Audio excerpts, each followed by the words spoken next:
Alors cette nouvelle mobilisation pour continuer de se faire entendre, du gouvernement notamment, on a été entendu malgré la nécessité du besoin d'éclaircissement, on a été entendu sur la TIPP. Par contre, par rapport à nos cours, par rapport à l'élevage et par rapport au renouvellement des générations, il reste énormément de choses à faire. Dans ce domaine-là, on n'a pas été entendu et c'est comme dans le domaine de la surtransposition et des multiples normes qu'on a aujourd'hui.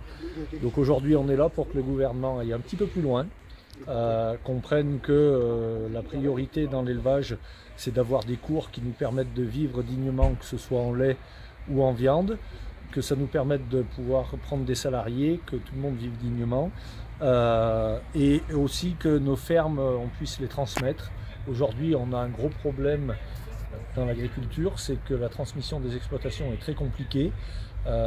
Pour les jeunes qui veulent s'installer, c'est très compliqué, notamment avec la hausse des taux d'intérêt. Voilà, donc si demain on veut des agriculteurs et notamment si demain on veut des éleveurs dans nos zones de montagne qui entretiennent et qui produisent, alors qui entretiennent le territoire parce que les animaux produisent en même temps, donc on est les premiers concernés par l'écologie parce qu'on fait l'entretien, mais on est aussi des acteurs économiques. Donc si demain on veut avoir toujours des acteurs économiques que sont les agriculteurs sur le territoire, il faut que les pouvoirs publics comprennent qu'il y a un gros problème de renouvellement des générations et un gros problème de tarifs des produits, notamment lait, viande, sur des départements comme les nôtres.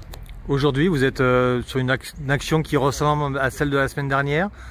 Alors aujourd'hui, on est sur une action où le but pour nous n'est pas d'embêter les gens qui vont au travail. Le but est de dire stop à tout ce qui est transport, poids lourd, en disant on n'en veut pas sur la Haute-Loire. Le but de cette action, il est de montrer que les zones rurales ont aussi un poids économique et que Paris comprenne que les zones rurales ont un poids économique.